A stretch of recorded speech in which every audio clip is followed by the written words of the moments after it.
Hello hi friends. ಒಂದೇ ರೀತಿ ಇಡ್ಲಿಗೆ ಸಾಂಬಾರು ಮಾಡಿ ಬೇಜಾರಾಗಿದ್ದರೆ ಈ ರೀತಿ ಮಾಡ್ಕೊಳ್ಳಿ. ತುಂಬ ಅಂದರೆ ತುಂಬ ಸಿಂಪಲ್ಲು ಆ್ಯಂಡ್ ಈಸಿ ಸಮೇತನೂ. ಇದಕ್ಕೆ ಯಾವುದೇ ಕಾಯಿ ಹಾಕೋದು ಬೇಕಿಲ್ಲ, ಯಾವುದೇ ಸಾಂಬಾರು ಪದಾರ್ಥನ ರುಬ್ಬೋದು ಬೇಕಿಲ್ಲ. ನಮಗಿಲ್ಲಿ ಯಾವ ರೀತಿ ಅಂತ ಸಿಂಪಲಾಗಿ ನೋಡಿಸ್ಕೊಳ್ತಾ ಇದ್ದೀನಿ. ಮಕ್ಕಳಿಗೆ ಒಂದೇ ಥರ ತಿಂದು ಬೇಜಾರಾಗಿದ್ದರೆ ಈ ರೀತಿ ಮಾಡ್ಕೊಳ್ಳಿ.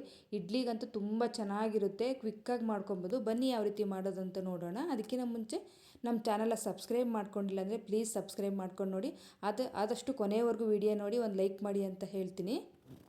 ಮೊದಲು ಒಂದು ಕುಕ್ಕರನ್ನು ತೊಗೊಂಡ್ಬಿಟ್ಟು 1 ಕಪ್ ಅಷ್ಟು ತೊಗರಿಬೇಳೆಯನ್ನು ನಾನು ಚೆನ್ನಾಗಿ ವಾಶ್ ಮಾಡ್ಕೊಂಡು ಇಲ್ಲಿ ಇಟ್ಕೊಂಡಿದ್ದೀನಿ. ನೆನೆಸ್ಕೊಂಡಿಲ್ಲ ನಾನೇನಿಲ್ಲಿ.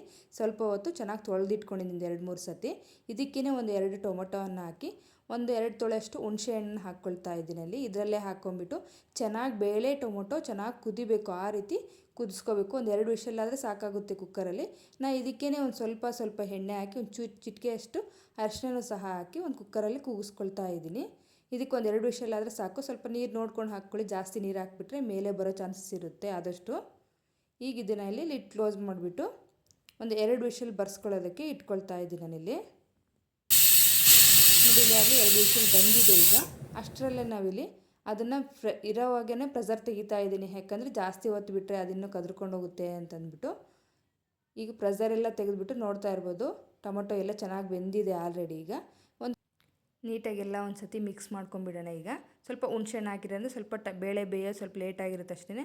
ಆದರೆ ನಾವೆಲ್ಲ ಸ್ಟ್ರೈನರ್ ಹಾಕಿ ಸೋಸ್ಕೊಂಡ್ಬಿಟ್ರೆ ಬೇಗನೆ ಬೆಂದ್ಬಿಡುತ್ತೆ. ನೋಡಿ ಬೇಳೆ ಎಷ್ಟು ಚೆನ್ನಾಗಿ ಸಾಫ್ಟಾಗೆಲ್ಲ ಬೆಂದಿದೆ ಆಲ್ರೆಡಿ. ಈಗ ಇದನ್ನು ಒಂದು ಜರಡಿ ಸಹಾಯದಿಂದ ಶೋಧಿಸ್ಕೊಂಬಿಡೋಣ. ಅದೇ ಹಂಗೆ ತಣ್ಣಗೆ ಮಾಡ್ಕೊಳಕ್ಕಿಟ್ಟು ನಾವು ಅದೇ ಥರ ಮಿಕ್ಸಿಗೆ ಹಾಕ್ಕೋಬೋದು. ನಾನು ಬೇಗ ತಣ್ಣಗಾಗಬೇಕಲ್ವ, ಅದರಿಂದ ನಾನು ಇಲ್ಲಿ ಸ್ಟ್ರೈನರ್ ಸಹಾಯದಿಂದ ಶೋಧಿಸ್ಕೊಳ್ತಾ ಇದ್ದೀನಿ. ಈಗ ಶೋಧಿಸ್ಕೊಂಡಿರೋ ಅಂಥದ್ದನ್ನ ಸ್ವಲ್ಪ ನೀರು ಹಾಕಿ ತಣ್ಣೀರನ್ನ ಅದರಲ್ಲಿ ಹಾಕಿದ್ದೆ. ಈಗ ಇದನ್ನು ಒಂದು ಮಿಕ್ಸಿ ಜಾರ್ಗೆ ಹಾಕ್ಕೊಳ್ತಾ ಇದ್ದೀನಿ. ನೋಡ್ತಾ ಇರ್ಬೋದು ನೀವು. ಇದೇ ಮೇಯ್ನ್ ಟ್ರಿಕ್ಕು ನಮಗೆ ತಿಕ್ನೆಸ್ ಬರೋದಕ್ಕೋಸ್ಕರ ನಾನು ಈ ರೀತಿ ರುಬ್ಕೊಳ್ತಾ ಇದ್ದೀನಿ. ಸ್ಮ್ಯಾಶ್ ಮಾಡಿದ್ರೆ ಅಷ್ಟೊಂದು ತಿಕ್ನೆಸ್ ಕೊಡಲ್ವಲ್ಲ, ಅದಕ್ಕೆ ಆದಷ್ಟು ನಾನಿಲ್ಲಿ ಈ ರೀತಿ ಮಿಕ್ಸಿಗೆ ಹಾಕ್ಕೊಳ್ತಾ ಇದ್ದೀನಿ. ನಾನಿಲ್ಲೀಗ ಈ ಕಡೆ ಎಲ್ಲ ನೀರೆಲ್ಲ ಶೋಧಿಸ್ಕೊಂಡು ಇಟ್ಕೊಂಡಿದ್ದೀನಲ್ಲ. ಈಗ ಇದಕ್ಕೇನೆ ನಾನು ಇಲ್ಲಿ MTR ಸಾಂಬಾರು ಪುಡಿ ಬರುತ್ತಲ್ವ, ಅದನ್ನೇ ಒಂದು 2 ಸ್ಪೂನ್ ಹಾಕಿ. ನೀವು ಯಾವುದಿದು ನಿಮ್ಮ ಮನೇಲಿ ಸಾಂಬಾರು ಪುಡಿ ಇದ್ರೂ ಸಹ ಹಾಕ್ಕೊಳ್ಳಿ. ನಾನು ಇಲ್ಲಿ MTR ಅವ್ರದ್ದೇ ಹಾಕ್ಕೊಂಡಿದ್ದೀನಿ. ಮತ್ತು ಖಾರದ ಪುಡಿಯನ್ನು ಬಳಸ್ಕೊಳ್ತಾ ಇದ್ದೀನಿ. ಮನೆಯಲ್ಲೇ ಮಾಡಿರೋಂಥ ಖಾರದ ಪುಡಿನ ಹಾಕ್ಕೊಂಡಿದ್ದೀನಿ. 1-2 ಸ್ಪೂನ್ ಹಾಕ್ಕೊಂಡಿದ್ದೀನಿ. ನಿಮಗೆ ಖಾರಕ್ಕೆ ಎಷ್ಟು ಬೇಕೋ ಅಷ್ಟು ಹಾಕ್ಕೊಳ್ಳಿ. ಈಗ ನೋಡಿ ಮಿಕ್ಸಿಗೆ ಹಾಕ್ಕೊಂಬಂದಿದ್ದೀನಿ. ಫುಲ್ ಫೈನಾಗಿ ಪೇಸ್ಟ್ ಆಗಿದೆ.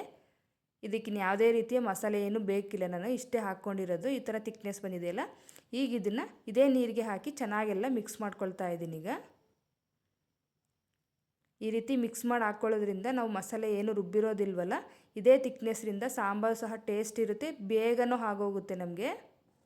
ಇನ್ನೂ ಸ್ವಲ್ಪ ನಮ್ಗೆ ನೀರು ಬೇಕು ಅಂತಂದರೆ ಮಿಕ್ಸಿ ಜಾರ್ ಇರುತ್ತಲ್ವ, ಅದಕ್ಕೇ ಈ ರೀತಿ ನೀರೆಲ್ಲ ಅಂದರೆ ಇನ್ನು ಸ್ವಲ್ಪ ನೀರಾದರೂ ಆ್ಯಡ್ ಮಾಡ್ಕೊಬೋದು. ಇದೇ ರಸಮ್ ಇರುತ್ತಲ್ವ ಬೇಳೆದು, ಅದನ್ನೇ ಸಹ ಹಾಕ್ಕೊಂಡು ಚೆನ್ನಾಗಿ ಮಿಕ್ಸ್ ಮಾಡ್ಕೊಂಬಿಡ್ಬೋದು.